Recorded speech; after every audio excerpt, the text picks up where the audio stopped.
Mari Bapak Ibu, sebelum kita mulai pada KPA hari ini, kita berdoa terlebih dahulu. Terima kasih Tuhan Yesus, hari ini kami bersyukur kami bisa kembali untuk mendengarkan firman Tuhan. Biar Engkau memberkati kami, hati kami, telinga kami, pikiran kami, agar kami bisa mendengarkan firman Tuhan dan kami mengerti apa yang Engkau ingin sampaikan bagi kami. Berfirmanlah Yesus, kami siap mendengarkan. Di dalam nama Tuhan Yesus kami sudah berdoa dan mengucap syukur. Haleluya. Amin. Shalom Bapak Ibu semua, hari ini kita akan mendengarkan firman Tuhan untuk KPA online di tanggal 20 September 2023. KPA online ini hari ini berjudul tentang perumpamaan tentang domba yang hilang. Satu perumpamaan bahkan yang lukisannya kita sudah sering lihat ketika Yesus menggendong ekor domba, itu menggambarkan tentang perumpamaan tentang domba yang hilang. Hari ini kita akan mempelajari perumpamaan tersebut. Saya akan bacakan dari Lukas 15 ayat yang pertama sampai yang ke-7. Firman Tuhan demikian. Para pemungut cukai dan orang-orang berdosa biasanya datang kepada Yesus untuk mendengarkan Dia. Maka bersungut-sungutlah orang Farisi dan ahli-ahli Taurat, katanya. Ia menerima orang yang berdosa dan makan bersama-sama dengan mereka. Lalu ia mengatakan perumpamaan ini kepada mereka, siapakah di antara kamu yang mempunyai 100 ekor domba, dan jikalau ia kehilangan seekor di antaranya, tidak meninggalkan yang 99 ekor di padang gurun dan pergi mencari yang sesat itu sampai ia menemukannya? Dan kalau ia telah menemukannya, ia meletakkannya di atas bahunya dengan gembira, dan setibanya di rumah ia memanggil sahabat-sahabat dan tetangga-tetangganya serta berkata kepada mereka, bersukacitalah bersama-sama dengan aku, sebab dombaku yang hilang itu telah kutemukan. Aku berkata kepadamu, demikianlah juga akan ada sukacita di surga karena satu orang yang berdosa bertobat, lebih daripada sukacita karena 99 orang benar yang tidak memerlukan pertobatan. Bapak Ibu semua, hari ini KPA Online akan mengambil judul tentang perumpamaan tentang domba yang hilang.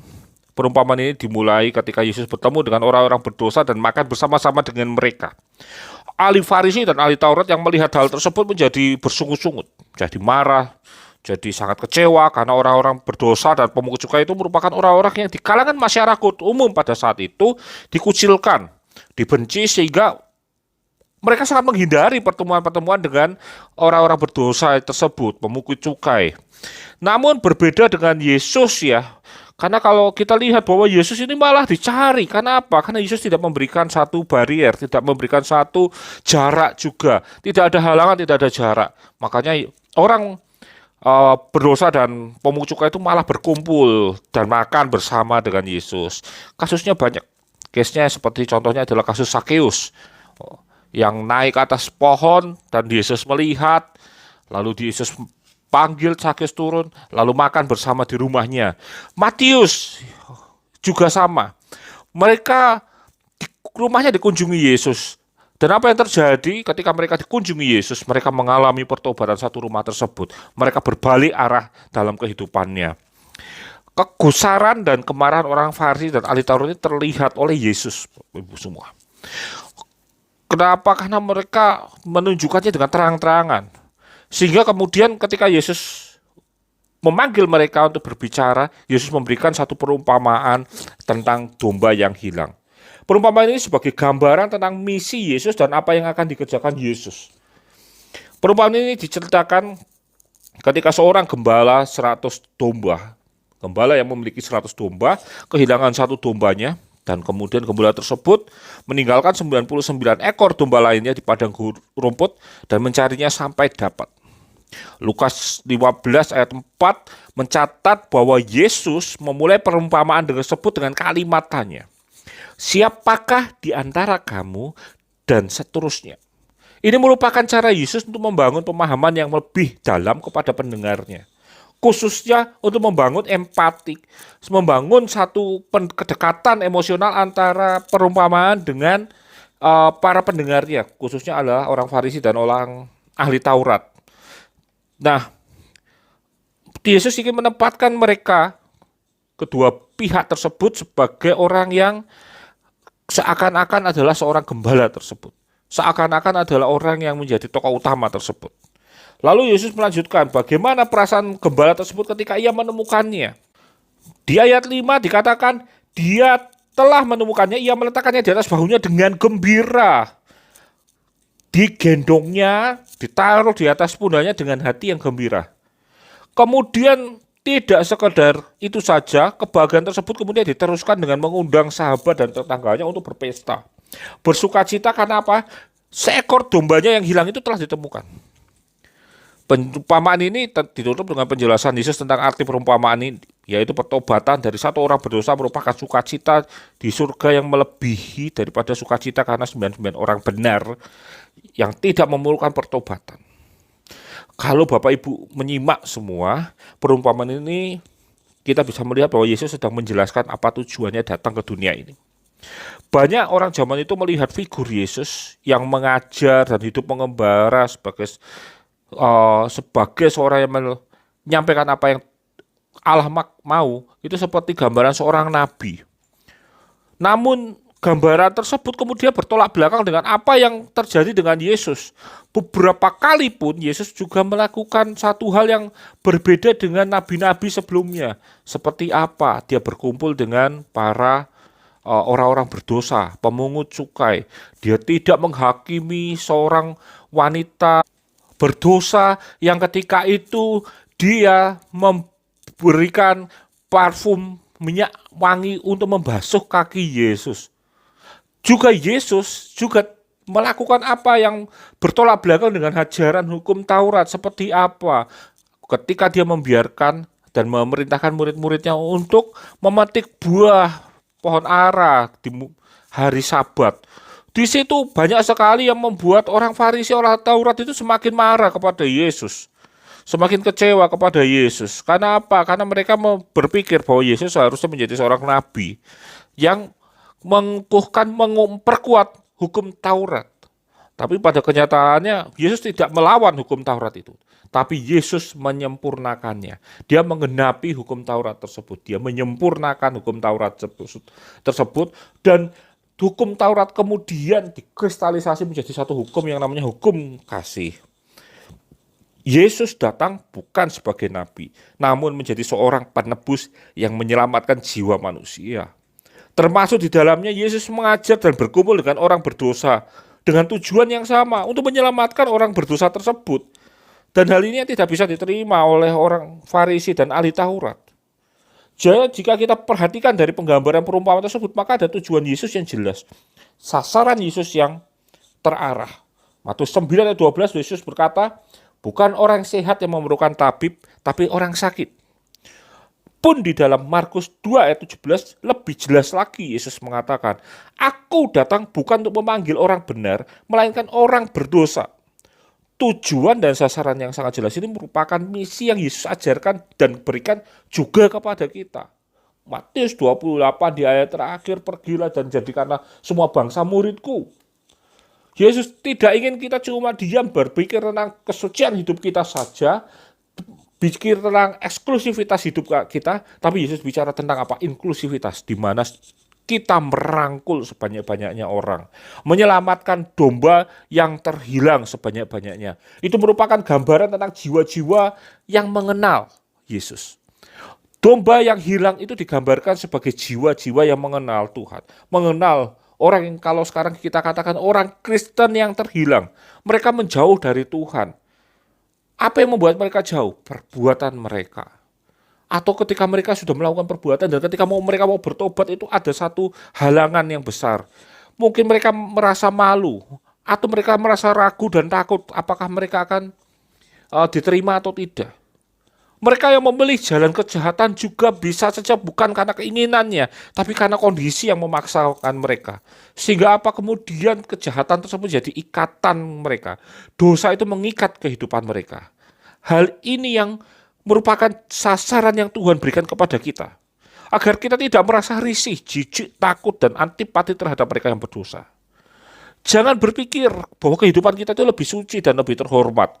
Sehingga kemudian kita menghindari mereka karena takut omongan orang lain. Jangan menghindari seperti itu. Tuh, Yesus menunjukkan bahwa dia tidak takut dengan pandangan orang lain. Dia tidak takut dengan orang-orang yang lebih yang menganggap dirinya lebih suci. Yesus mengajarkan bagaimana cara bersikap yang benar terhadap mereka yang berdosa. Dengan memposisikan diri kita ini sebagai seorang yang gembala yang kehilangan dombanya. Tuhan inginkan kita menjadi seorang gembala yang mengejar dan menjangkau mereka yang berdosa ini, agar kembali kepada kehidupan di dalam Tuhan. Artinya, Tuhan inginkan kita bukan memposisikan sebagai seorang seekor domba, tapi menjadi seorang gembala. Gembala yang tidak mau kehilangan satu ekor pun dari domba-dombanya. Gembala yang menuntun dombanya, bukan domba yang menuntun domba, tapi apa? Gembala. Lukas 15 ayat 5, dan kalau ia telah menemukannya, ia meletakkannya di atas bahunya dengan gembira. Ini merupakan gambaran bagaimana ketika kita nanti menemukan orang berdosa, tidak sekedar mengajar dan menegur saja, dan atau cuma mendorong mereka saja, melainkan juga membantu mereka dengan segala kerendahan hati kita, dengan segala pengorbanan hati kita, dengan segala macam kemurahan hati kita, dan untuk membuat mereka mampu untuk keluar dari ikatan dosa tersebut. Itu tugas gembala. Jadi Bapak Ibu, ketika ada orang yang bersalah, yang hidup dalam dosa, Tuhan tidak ingin kita cuma sekedar, hei kamu dosa lo, itu nggak boleh, lalu kita pergi. Yang penting saya sudah negur. Tidak. Yang Tuhan inginkan adalah rebut mereka dari dosa tersebut. Karena banyak hal yang saya katakan di atas tadi. Seringkali orang berdosa itu dihakimi, dinasihati, tanpa diberikan bantuan apapun. Bantuan tersebut itu yang sebenarnya penting untuk mereka keluar dari jeratan dosa. Seperti ada satu kasus, ada satu kota, di mana tempat prostitusinya mereka, lokalisasinya itu ditutup. Yang terjadi kemudian apa? Ketika lokalisasi itu ditutup dan penghuninya tidak diberikan solusi pekerjaan, tidak diarahkan untuk melakukan kegiatan yang lain, mereka menyebar ke seluruh kota. Mereka menyebar. Bukan saya bilang bahwa saya mendukung lokalisasi, tidak. Tapi saya mendukung bagaimana pemerintah memberikan solusi yang baik untuk mereka-mereka yang tinggal di dalam dosa tersebut. Sehingga apa? Mereka punya kemampuan, kepercayaan diri untuk keluar dari ikatan dosa. Sehingga mereka tidak punya keinginan untuk kembali lagi. Itulah bagaimana seharusnya orang hidup yang dalam Tuhan merebut kembali domba yang hilang tersebut. Seperti restoratif justice dalam dunia kepolisian, kalau Bapak Ibu pernah mendengar, untuk menyelesaikan tindak pidana yang dilakukan secara alternatif, bukan pengobatan resmi, tapi alternatif. Itu gambaran analoginya paling mudah. Restoratif justice itu adalah melakukan satu penyelesaian tindak pidana yang lebih mengedepankan penyelesaian akar masalahnya. Tujuannya apa? Sehingga kasus itu tidak terulang. Karena apa? Penyebabnya bukan satu hal yang disebut dengan kesengajaan atau disebut juga tentang penyakit dari satu orang tersebut. Tapi lebih kepada penyebab utama yang kita sebenarnya sudah bisa cari. Seperti kasus seorang pencuri yang mencuri susu di Indomaret. Ibu-ibu yang mencuri susu ini, ketika ditangkap secara aturan hukum, dia akan dipidana. Tapi kemudian polisi menggunakan restoratif justice untuk melihat, kenapa dia mencuri susu? Nggak taunya anaknya apa? Anaknya di rumah sudah kehabisan susu, sehingga dia sudah nggak punya uang untuk membeli. Yang terjadi apa? Dia mencuri. Saya punya teori dasar, orang yang kelaparan belum tentu dia mencuri. Tapi ketika orang yang lihat anggota keluarganya, anaknya, istri, siapapun keluarganya kelaparan, dia mau tidak mau akan memberanikan diri untuk mencuri. Itu yang kemudian diselesaikan oleh polisi. Sehingga apa? Ketika orang-orang yang tidak punya niat mencuri secara nalurinya, kemudian dia punya waktu, punya kesempatan untuk memperbaiki diri. Namun di satu pihak, polisi dan pihak lain membantu dia untuk tidak kembali mencuri. Itu sebuah tanggung jawab yang tentunya Tuhan berikan kepada kita. Memiliki sense untuk membantu orang lain. Bukan menjadi seorang pencemooh yang ikut-ikutan menghakimi. Mereka yang kita hakimi dan tegur tidak akan menjadi baik, tidak akan menjadi sadar. Meskipun tujuan kita baik sekalipun. Mengapa demikian? Karena ketika seorang dihakimi dan ditegur, self-defense mereka menjadi aktif. Mereka akan melawan. Jika memungkinkan mereka akan menghindar. Jika tidak berani melawan, ya sudah, mereka akan pergi. Dia akan menjauhi kita. Dan ketika kita dijauhi oleh mereka. Efek terbesarnya adalah kita tidak bisa lagi mendekati mereka. Sudah antipati. Oh, namanya Kiki ini kalau datang cuma isinya ngotbahi, nyacati segala macam, dia nggak tahu kenapa saya melakukan ini. Wes kalau saya datang, apa si Kiki datang nanti 15 meter kemudian aja saya sudah pergi. Terus bagaimana kita merebut dia? Kunci utamanya kita itu sebenarnya adalah bagaimana pendekatan kita untuk masuk ke dalam kehidupan mereka. Kita menunjukkan kasih mereka, perhatian mereka, menghindari kalimat-kalimat tuduhan, teguran, dan menggantinya dengan ajakan untuk berkumpul bersama dalam ibadah-ibadah. Ajak mereka beribadah. Kalau kita lihat, ajak mereka berdoa. Kalau mereka sakit, datang doakan, bawa satu makanan, bawa buah, yang murah-murah saja, semampunya kita. Tapi itu adalah perhatian, menyentuh mereka yang berdosa. Tidak perlu juga untuk menjadi serupa dengan mereka. Oh, saya pengen melayani anak-anak jalanan. Nggak perlu pakai tindikan. Nggak perlu pakai baju yang dibolong-bolong. Nggak perlu pakai itu. Pakai pakaian yang casual saja. Datang ke mereka. Supaya apa? Supaya mereka, anak-anak ini juga tahu. Kalau aku mau jadi baik, gambaran jadi baik itu seperti apa. Kalau kita serupa dengan mereka, tatoan, tindian, kalau perlu ikut merokok, ikut minum, mereka juga nggak tahu. Ini bedanya orang Kristen yang sudah Kristen yang benar-benar taat dengan yang tidak, apa bedanya? Sama kok, kelakuannya sama. Yang terjadi apa? Dimenangkan tidak, omong kosong. Karena itu Bapak Ibu, pada prinsipnya kita menjadi gembala bagi mereka yang terhilang. Gembala yang menunjukkan jalan yang benar bagi mereka yang jauh dari Tuhan. Mengajarkan dan menunjukkan kehidupan yang benar kepada mereka tanpa terkesan menggurui, menghakimi.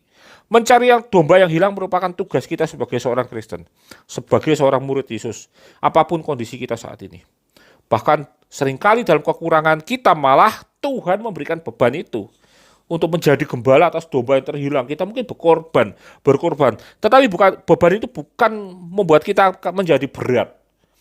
Beban tersebut itu adalah tugas yang Tuhan berikan untuk mendidik dan mempersiapkan kita untuk menerima tugas dan tanggung jawab yang lebih besar lagi. Karena di dalam Tuhan setiap permasalahan dan tugas yang dibebankan kepada kita merupakan cara Tuhan untuk memproses kita. Karena itu mulai saat ini, perhatikan sekitar kita. Perhatikan saudara-saudara seiman kita. Apakah ada yang sedang jauh dalam Tuhan atau sedang hidup dalam dosa. Itu adalah domba gembalaan kita yang diberikan Tuhan kepada kita. Ayo kita kerjakan tugas kita dan selesaikan dengan sempurna. Karena akan ada upah yang besar menanti kepada hambanya yang didapati tuannya mengerjakan dan menyelesaikan tugasnya. Amin. Tuhan memberkati kita semua. Kita sudah mendengarkan firman Tuhan, mari Bapak Ibu kita berdoa. Terima kasih Tuhan Yesus, kami sudah mendengarkan firman Tuhan yang mengingatkan kami Tuhan bahwa kami adalah seorang gembala yang memiliki tanggung jawab untuk menemukan dan untuk mengambil kembali domba-domba yang terhilang, saudara-saudara kami yang terhilang, mereka yang jauh dari Engkau Tuhan, mereka yang hidup dalam dosa, biarlah Engkau memampukan kami untuk merebut kembali, membawa mereka kembali kepadamu Tuhan, sehingga mereka kembali berkenan di hadapanmu Tuhan. Ajarkan kami Tuhan, perkuat hidup kami Tuhan, didik kami, bimbing kami, dan mampukan kami. Kami percaya Tuhan, kami tidak akan pulang sia-sia, tapi kami membawa berkat-Mu Yesus. Karena itu berkati kami semua Tuhan dengan kekuatan, kesehatan, hikmat dari surga. Tutup bungkus keluarga kami semua dengan darah-Mu yang kudus. Jauhkan dari setiap sakit, penyakit, mara bahaya, dan Kau berkati setiap pekerjaan kami, setiap apa yang kami butuhkan. Hari ini juga kami berdoa untuk Ibu Sri Jumadi Tuhan yang masih terbaring sakit, belum sadarkan diri. Kami percaya Tuhan, jika dulu Engkau membangkitkan Lazarus, hari ini Tuhan di dalam nama Yesus Engkau telah membangkitkan kembali Ibu Sri Jumadi dengan kesehatan yang sempurna. Terima kasih Yesus, terima kasih Roh Kudus. Kami percaya Tuhan, berkat Tuhan selalu ada dalam kehidupan kami. Kami serahkan seluruh hidup kami dalam tangan-Mu dan kami tutup ibadah KPA online ini dalam nama Tuhan Yesus. Kami sudah berdoa, haleluya, amin.